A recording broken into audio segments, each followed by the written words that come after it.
أعوذ بالله من الشيطان الرجيم. قل هذه سبيلي أدعو إلى الله على بصيرة أنا ومن اتبعني وسبحان الله وما أنا من المشركين.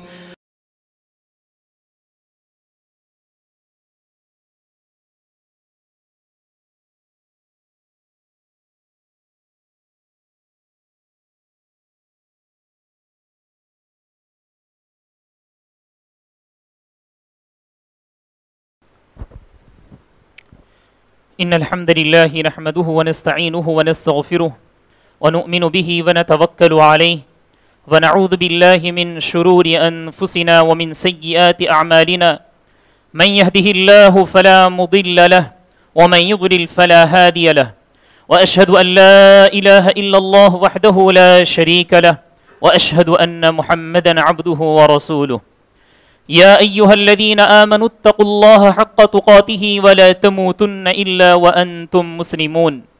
يا أيها الناس اتقوا ربكم الذي خلقكم من نفس واحدة وخلق منها زوجها وبث منهما رجالا كثيرا ونساء واتقوا الله الذي تساءلون به والأرحام إن الله كان عليكم رقيبا.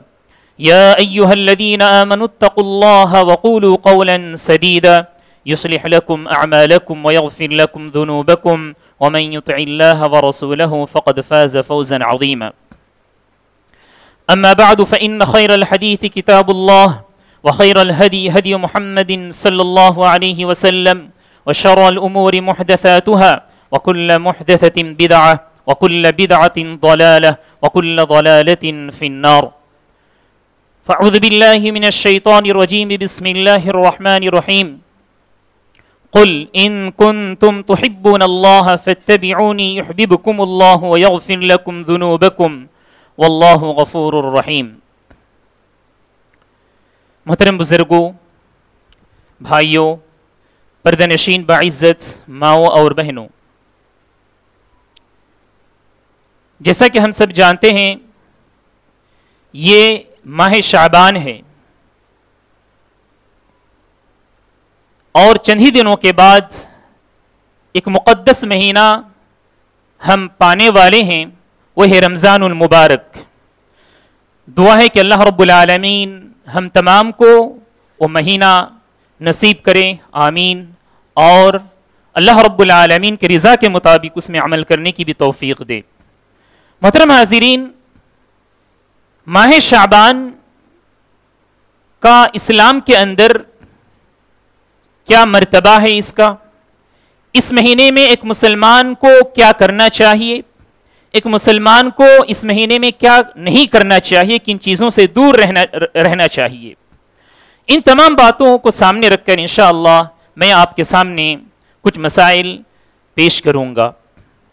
سب سے پہلی بات تو یہ ہے حضرات، ماہ شعبان کی کیا فضیلت ہے اسلام کے اندر؟ ماہ شعبان کی کیا اہمیت ہے اسلام کے اندر؟ ماہ شعبان کے سلسلے میں بہت سارے لوگ بہت سارے خرافات، بہت من گھڑت احادیث، موضوع احادیث، ضعیف احادیث پیش کرتے ہیں اور اس کی فضیلتیں بیان کرتے ہیں. لیکن علماء اکرام نے تمام احادیث کو جمع کر کے فرمایا ان فضیلتوں میں سے ایک حدیث، فضیلت والی حدیثوں میں سے ایک حدیث صحیح ہے، بلکہ وہ بھی حسن درجے کی حدیث میں آپ کے سامنے پیش کرتا ہوں.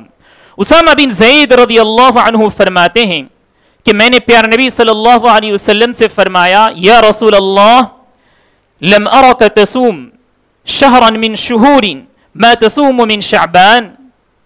یا رسول اللہ، میں آپ کو دیکھتا ہوں کہ آپ اس مہینے میں بہت روزے رکھا کرتے ہیں، اس طرح کا روزہ رکھنا میں آپ کو دوسرے مہینوں میں نہیں دیکھتا ہوں. یعنی کہ آپ صلی اللہ علیہ وسلم اس مہینے میں شعبان کے مہینے میں بہت ہی زیادہ روزہ رکھتے تھے.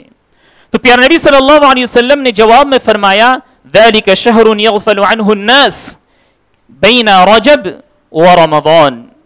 یہ وہ مہینہ ہے، رمضان اور رجب کے درمیان کا یہ مہینہ ہے جس سے بہت سارے لوگ بلکہ اکثر لوگ غافل رہتے ہیں. یعنی عبادات اور بندگی پرہیزگاری سے لوگ بہت غافل رہتے ہیں. پھر فرمایا آپ صلی اللہ علیہ وسلم نے آگے وَهُوَ شَهْرٌ يُرْفَعُ فِيهِ الْأَعْمَالُ إِلَى رَبِّ الْعَالَمِينَ، ایک ایسا مہینہ ہے جس کے اندر بندوں کے اعمال کو اللہ رب العالمین کے پاس پیش کیا جاتا ہے. اور کہا آپ صلی اللہ علیہ وسلم نے فَأُحِبُّ أَن يُرْفَعَ عَمَلِي وَأَنَا صَائِمٌ، اور مجھے پسند ہے، میں یہی چاہتا ہوں کہ میرا بھی عمل اللہ رب العالمین کے دربار میں حاضر ہو اور میں روزے کی حالت میں ہوں، محترم حاضرین، ہمارے اعمال اللہ رب العالمین کے پاس پیش کیے جاتے ہیں. یہ سالانہ ایک رپورٹ سمجھ لیجئے. جب کوئی ادارہ چلتا ہے یا کوئی کمپنی ہو، اس کی ایک رپورٹ ہوتی ہے، ہم سب جانتے ہیں، چاہے 6 مہینے کے بعد ہو یا 1 سال کے بعد ہو. تو ٹھیک اسی طرح سے ہمارے اعمال کی رپورٹ بھی پیش کی جاتی ہے اللہ رب العالمین کے دربار میں. اور علماء کرام نے فرمایا تمام احادیث کو جمع کر کے کہ 4 طرح سے بندوں کے اعمال پیش کیے جاتے ہیں.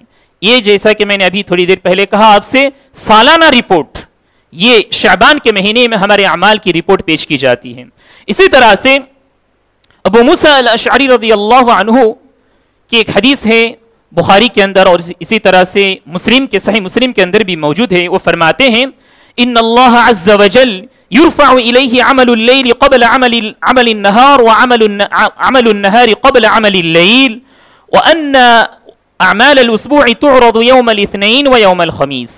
کہا ابو موسیٰ الاشعری رضی اللہ عنہ نے، پیارے نبی صلی اللہ علیہ وسلم نے فرمایا کہ بندوں کے اعمال اللہ رب العالمین کے دربار میں پیش کیے جاتے ہیں کچھ اس طرح سے کہ دن کے اعمال رات آنے سے پہلے پیش کیے جاتے ہیں اور رات کے اعمال دن کے آنے سے پہلے پیش کیے جاتے ہیں. ایک طریقہ ہے. دوسرا یہ ہفتہ واری رپورٹ. کہا کہ یوم الخمیس یعنی جمعرات اور یوم الاثنین یعنی کہ سوموار کو، پیر کے دن، یہ یعنی کہ ہفتہ واری اعمال پیش کیے جاتے ہیں. یہ 2 طرح سے. اور تیسرا طریقہ سے میں نے کہا آپ کے سامنے سالانہ رپورٹ، یہ شعبان کے مہینے میں. چوتھا وہ ہے کہ پوری طرح سے بندے کے اعمال اللہ رب العالمین کے پاس حاضر ہو جاتے ہیں، وہ ہے بندے کی موت کے ساتھ ساتھ. جب بندہ مر جاتا ہے تو اس کے تمام اعمال پیش کیے جاتے ہیں اللہ رب العالمین کے دربار میں. تو محترم حاضرین، یہ ایک حدیث ہے جس سے ہمیں پتہ چلتا ہے اس مہینے کی یہ فضیلت ہے کہ بندہ اس مہینے میں زیادہ سے زیادہ روزہ رکھے. اور پیارے نبی صلی اللہ علیہ وسلم نے بہت ساری عبادات ہیں، ان تمام عبادات میں سے روزے کا انتخاب کیا. اس کے پیچھے بھی علماء اکرام نے کہا ایک سبب ہے. کہا کہ جب بندہ روزہ رکھتا ہے، روزہ ایک ایسی عبادت ہے جس کی وجہ سے اور بھی بہت ساری عبادتیں وہ کرنے لگتا ہے. قرآن مجید کی تلاوت کرتا ہے اور ساتھ ہی ساتھ نمازیں بھی آدمی خشوع و خضوع کے ساتھ پڑھتا ہے، اور اسی طریقے سے بہت ساری غلط باتیں، غلط حرکتیں، ان تمام چیزوں کو آدمی چھوڑ دیتا ہے روزہ رکھنے کی وجہ سے. تو اس وجہ سے پیارے نبی صلی اللہ علیہ وسلم شعبان کے مہینے میں زیادہ سے زیادہ روزہ رکھا کرتے تھے. محترم حاضرین، اب ہمیں پتہ چل گیا کہ اس مہینے کی کیا فضیلت ہے. اب آئیے اس مہینے کی کیا خاص عبادت ہے. اس مہینے میں کیا کوئی خاص عبادت ہے؟ جو حدیث میں نے آپ کے سامنے پڑھی اس سے یہ بھی پتہ چل گیا روزے کی عبادت ہے اس مہینے میں. روزے کے علاوہ کوئی اور خاص عبادت اس مہینے کے اندر نہیں ہے. اب آئیے سوال آتا ہے کہ ہم اس مہینے میں روزہ رکھیں تو کتنے دن کے لیے روزہ رکھیں؟ کیا ہم پہلے عشرے میں روزہ رکھیں، دوسرے عشرے میں روزہ رکھیں، یا آخری عشرے میں روزہ رکھیں؟ علماء اکرام نے فرمایا کہ آدمی یعنی احادیث کے روشنی میں کہا کہ آدمی جس طرح چاہے وہ روزہ رکھ سکتا ہے. اس مہینے میں آدمی جتنا چاہے روزہ رکھ سکتا ہے. پیارے نبی صلی اللہ علیہ وسلم کے بارے میں ام المؤمنین عائشہ صدیقہ رضی اللہ عنہ فرماتے ہیں کہ آپ صلی اللہ علیہ وسلم اس طرح سے روزہ رکھتے تھے، ایسا لگتا تھا کہ آپ اب افطار نہیں کریں گے. افطار نہیں کریں گے کہ مطلب کیا ہے؟ اب آپ روزے کو نہیں چھوڑیں گے. تو کبھی ایسا لگتا تھا کہ آپ صلی اللہ علیہ وسلم روزہ چھوڑ دیتے تھے، تو ایسا لگتا تھا کہ آپ صلی اللہ علیہ وسلم ابھی روزہ نہیں رکھیں گے. تو شعبان کے مہینے کے سلسلے میں عائشہ صدیقہ رضی اللہ عنہ فرماتی ہیں، صحیح مسلم کی روایت ہے، کہتی ہیں ما علمته صام شهرا كله الا رمضان. رمضان کے علاوہ پیارے نبی صلی اللہ علیہ وسلم کسی بھی مہینے میں مکمل روزہ نہیں رکھا. تو پتہ چلا اس مہینے میں اگر ہم روزہ رکھنا چاہتے ہیں تو کمپلیٹ جو مہینہ ہے پورا مہینہ ہم روزہ نہ رکھیں. اسی طرح سے ایک اور حدیث ہے مسلم کی حدیث ہے، آپ صلی اللہ علیہ وسلم نے فرمایا ما صام النبی صلی اللہ علیہ وسلم شہرا کاملا قط غیر رمضان. اسی طرح آپ صلی اللہ علیہ وسلم نے بھی رمضان کے علاوہ کبھی بھی کوئی مہینے ایسا نہیں تھا جس میں آپ صلی اللہ علیہ وسلم مکمل روزہ رکھیں. تو یہ بات واضح ہو گئی کہ اس مہینے میں اگر ہم روزہ رکھتے ہیں تو بس عبادت میں بھی ہمارا جو جوش ہوتا ہے، عبادت کے اندر جو لگن ہے وہ بھی لمٹ میں رہنا چاہیے، حد سے تجاوز نہ کر جائے. اس بات کا بھی ہمیں خیال رکھنا چاہیے. ایک حدیث ہے صحیح بخاری کے اندر موجود ہے، اس میں آپ صلی اللہ علیہ وسلم نے فرمایا ہے، آپ صلی اللہ علیہ وسلم کے بارے میں صحابہ نے فرمایا کان یصوم شعبان کلہ. آپ صلی اللہ علیہ وسلم شعبان کے مہینے میں مکمل روزہ رکھتے تھے. لیکن میں نے ابھی تھوڑی دیر پہلے آپ کے سامنے کہا آپ صلی اللہ علیہ وسلم رمضان کے علاوہ کسی مہینے میں مکمل روزہ نہیں رکھے، تو اس کا کیا مطلب ہے؟ علماء اکرام نے فرمایا، عائشہ صدیقہ رضی اللہ عنہا وہ خود فرماتی ہیں آپ صلی اللہ علیہ وسلم اس مہینے میں مکمل روزہ نہیں رکھے. تو پتہ چلا وہ زیادہ جانتی ہیں. علماء اکرام نے اس کی توجیہ فرمائی اور کہا اکثر الایام کلہ ای اکثر الایام، مکمل اس کا مطلب کیا ہے؟ اکثر دن آپ صلی اللہ علیہ وسلم اس مہینے میں روزہ رکھا کرتے تھے. اسی طرح حضرات اب آئیے اس مہینے میں بھی کچھ ایام ہیں جن میں ہم روزہ نہیں رکھ سکتے. وہ کیا دن ہے؟ کہا آپ صلی اللہ علیہ وسلم نے، متفق علیہ یہ حدیث ہے، بخاری اور صحیح مسلم کے اندر یہ حدیث موجود ہے. آپ صلی اللہ علیہ وسلم نے فرمایا، ابو ہریرہ رضی اللہ عنہ روایت کرتے ہیں، کہا لا يتقدمن احدكم رمضان بصوم يوم او يومين، کہ رمضان سے پہلے یعنی شعبان کے آخر میں رمضان سے پہلے ایک یا دو دن آدمی روزہ نہ رکھے. آدمی رمضان شروع ہونے سے ایک دن یا دو دن پہلے روزہ نہ رکھے. یہ آپ صلی اللہ علیہ وسلم نے منع فرما دیا. لیکن فرمایا الا ان يكون رجل كان يصوم صومه فليصم ذلك اليوم، کہا لیکن کوئی آدمی ایسا ہے جس کی عادت تھی کہ وہ روزہ رکھے، جس کی عادت تھی کہ وہ روزہ رکھے، تو وہ آدمی وہ اس دن روزہ رکھ سکتا ہے. لیکن ہمیں یہ بھی سمجھنا ہے کس کی عادت روزے کی رہتی ہے. مثال کے طور پر رمضان سے پہلے پیر کا دن آ گیا یا رمضان سے پہلے جمعرات کا دن آ گیا اور وہ آدمی ہر ہفتے کو روزہ رکھا کرتا تھا، تو ایسے آدمی کے لیے جس کی عادت ہے اس طرح کی سنت روزے رکھنے کی عادت ہے، وہ آدمی روزہ رکھ سکتا ہے.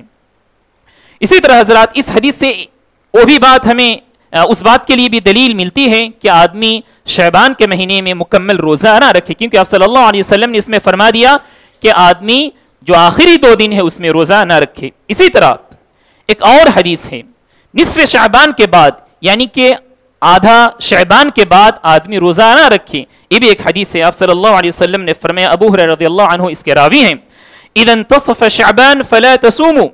امام البانی رحمہ اللہ نے اس حدیث کو صحیح قرار دیا ہے. یہ حدیث ابو داؤد، ترمذی اور ابن ماجہ کے اندر موجود ہے. نصف شعبان کے بعد، شعبان کا آدھا مہینہ گزرنے کے بعد یعنی 16 تاریخ کے بعد سے آدمی روزہ نہ رکھے. لیکن ہم نے ابھی تھوڑی دیر پہلے کہا آپ سے کہ آدمی جتنا چاہے جیسا چاہے روزہ رکھ سکتا ہے. محترم حاضرین، ابن باز رحمہ اللہ نے فرمایا اس حدیث کو سامنے رکھ کر کہ النہی عن ابتداء الصوم بعد النصف، کوئی آدمی اب شعبان کا مہینہ شروع ہونے کے بعد روزہ نہیں رکھا، وہ اس انتظار میں تھا کہ نصف شعبان گزرنے کے بعد میں روزہ رکھوں گا. تو کہا ایسے آدمی کے لیے منع ہے، یعنی اب تک وہ روزہ نہیں رکھا، 16 تاریخ کے بعد سے وہ چاہ رہا ہے کہ میں روزہ رکھوں، تو ایسے آدمی کے لیے منع ہے. لیکن وہی ابن عثیمین رحمہ اللہ فرماتے ہیں النہی لیس للتحریم وانما هو للکراہہ، کہا کہ وہ حرام نہیں ہے روزہ رکھنا 16 تاریخ کے بعد سے، لیکن ناپسندیدہ عمل ہے، کیونکہ آپ صلی اللہ علیہ وسلم نے منع فرما دیا کہ آدمی 16 تاریخ کے بعد سے روزہ نہ رکھے. لیکن ہاں وہ آدمی جو شروع ہی سے روزہ رکھتا ہوا آ رہا ہے، 5 روزے رکھے اس نے یا 4 روزے رکھے، پھر ارادہ بنا کہ میں نصف شعبان کے بعد آدھا مہینے گزرنے کے بعد میں روزہ رکھوں گا، تو آدمی اس حکم سے نکل جاتا ہے. اسی طرح حضرات شعبان کے مہینے میں 15 تاریخ کو بہت سارے لوگ خاص کر لیتے ہیں روزہ رکھنے کے لیے. اور بھی بہت سارے اعمال ہیں، میں انشاءاللہ بتاؤں گا. تو شعبان کی 15ویں تاریخ میں بھی روزہ ہمیں خاص طور پر، کوئی آدمی یہ سوچتا ہے کہ میں پورے مہینے میں کسی بھی دن روزہ نہیں رکھوں گا، لیکن جب 15 تاریخ آ جاتی ہے تو آدمی روزہ رکھتا ہے. اس کے پیچھے بھی ایک ضعیف حدیث ہے، اس کو سامنے رکھ کر لوگ ایسا کیا کرتے ہیں. کہا آپ صلی اللہ اس حدیث کے الفاظ ہیں اس ضعیف حدیث کے, اذا كانت ليلة النصف من شعبان فقوموا ليلها وصوموا نهارها, جب 15 تاریخ آ جائے تو کیا کرو, تم اس رات کو زیادہ سے زیادہ نمازیں پڑھا کرو اور اس کے دن میں روزہ رکھا کرو. محترم حاضرین, یہ کچھ اس طرح کے بھی اور بھی بہت ساری ضعیف احادیث ہیں جن کی بنا پر, جن کی روشنی میں بہت سارے لوگ 15 تاریخ کو روزہ رکھنے کے لیے خاص کر لیتے ہیں, لیکن یہ عمل بالکل غلط ہے. اسی طرح اس مہینے میں بہت سارے لوگ بہت خرافات, بدعات کو انجام دیتے ہیں.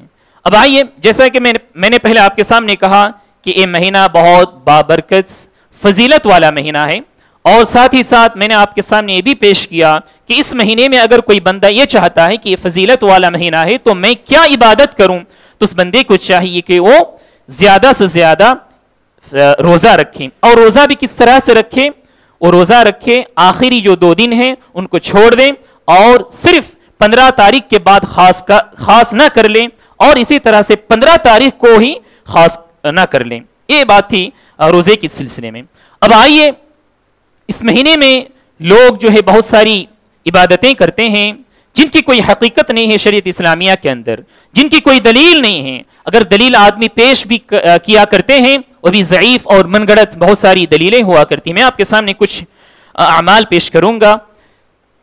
ماہ شعبان کی فضیلت میں بہت سارے لوگ قرآنی آیتیں پیش کیا کرتے ہیں کہ یہ بہت بابرکت والا مہینہ ہے.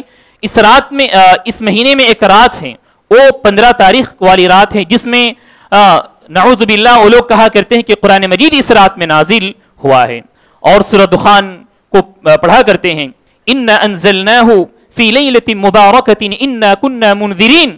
یہ بابرکت رات ہے جس میں اللہ رب العالمین نے قرآن مجید کو نازل کیا ہے, جبکہ اس کی کوئی دلیل نہیں ہے. وہ لیلہ مبارکہ بابرکت والی رات کون سی ہے؟ قرآن مجید کی دوسری آیت میں سورہ جیسا کہ آپ سب جانتے ہیں القدر ہے, اِنَّا أَنزَلْنَاهُ فِي لَيْلَةِ الْقَدْرِ. اللہ رب العالمین نے فرمایا کہ میں نے قدر کی رات میں قرآن مجید کو نازل کیا ہے. اور قدر کی رات کب ہے, کون سے مہینے میں ہے؟ شہر رمضان الذی انزل فیہ القرآن, وہ ہے رمضان کا مہینہ جس میں اللہ رب العالمین نے قرآن مجید کو نازل کیا ہے.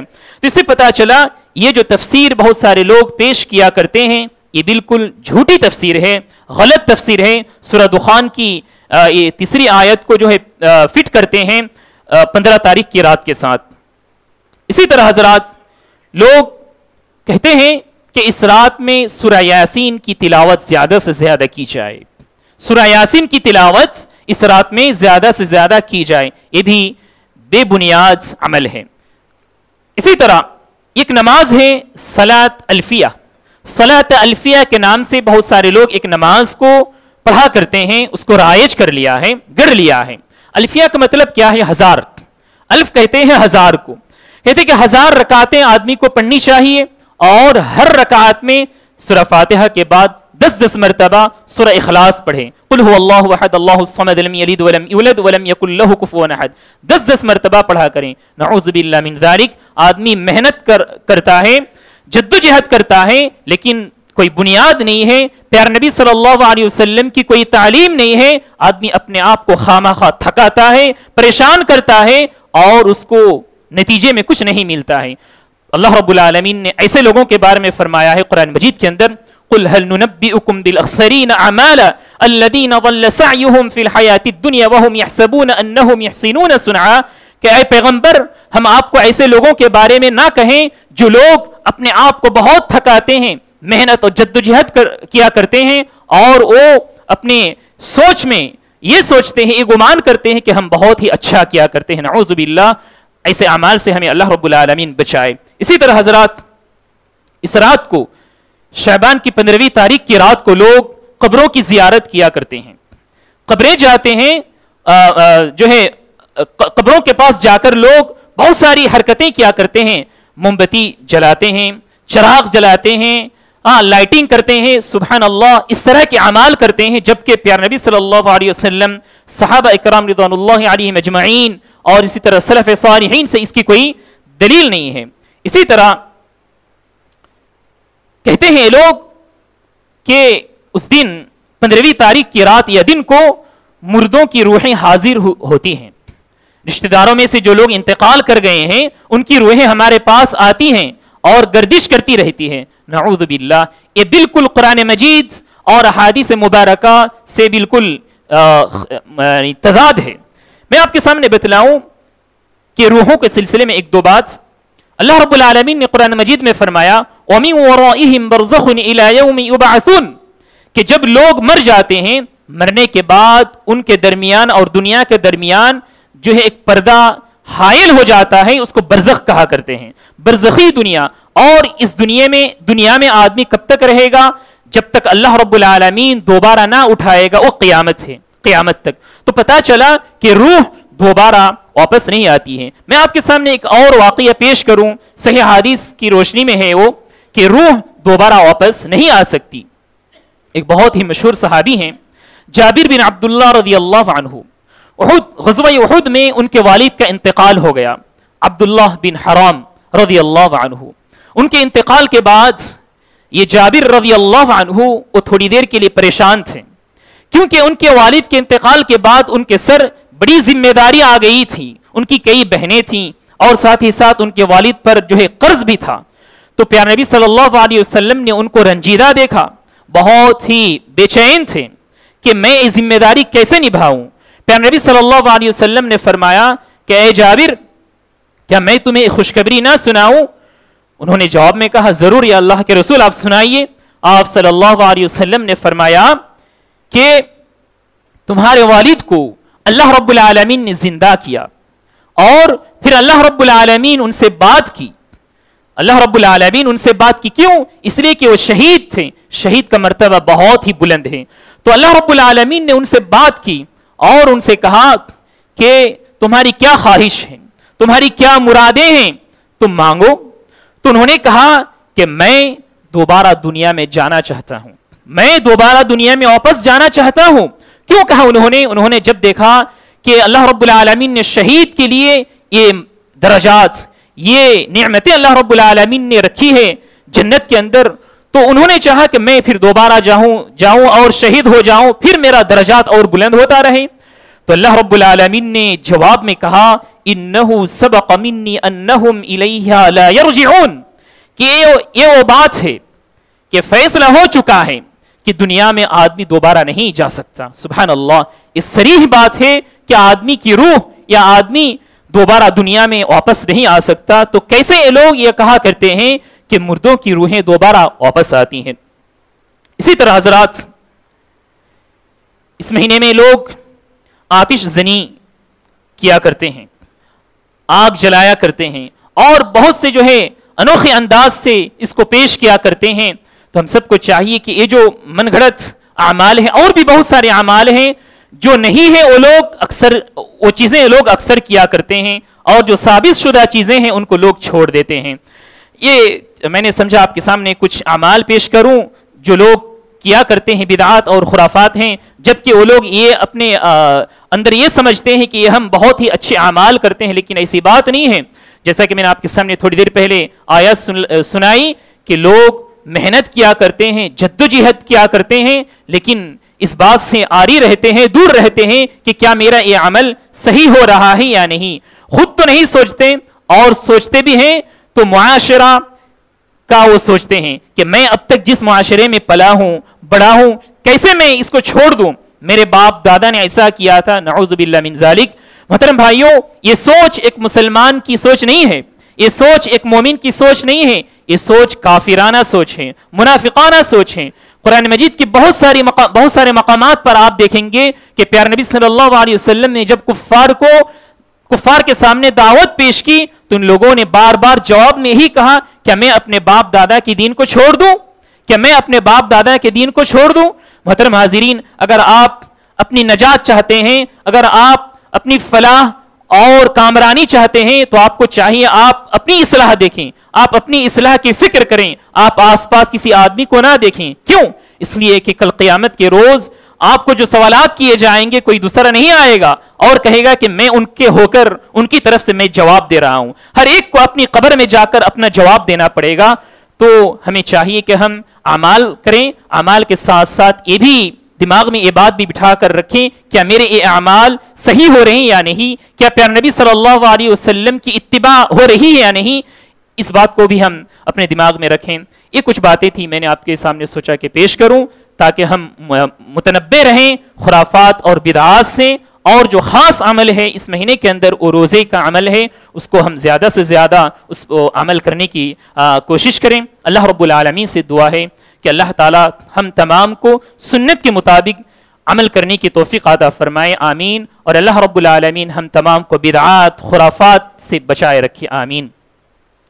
بارک اللہ لنا ولکم فی الآیات والذکر الحکیم، انہ تعالی جواد کریم ملک بر رؤوف رحیم۔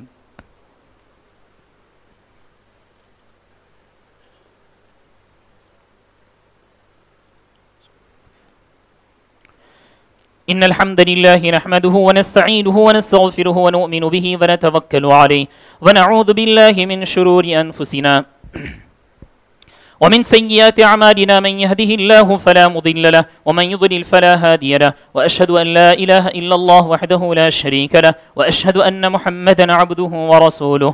اللهم صل على محمد وعلى آل محمد كما صليت على إبراهيم وعلى آل إبراهيم إنك حميد مجيد، اللهم بارك على محمد وعلى آل محمد كما باركت على إبراهيم وعلى آل إبراهيم إنك حميد مجيد، اللهم انصر من نصر دين محمد صلى الله عليه وسلم وجعلنا منهم، آمين، واخذل من خذل دين محمد صلى الله عليه وسلم ولا تجعلنا منهم، آمين۔ عباد الله رحمني ورحمكم الله، إن الله يأمر بالعدل والإحسان وإيتاء ذي القربى وينهى عن الفحشاء والمنكر والبغي يعظكم لعلكم تذكرون، ولذكر الله تعالى أعلى وأعز وأتم وهم وأكبر، الله أعلم ما تصنعون۔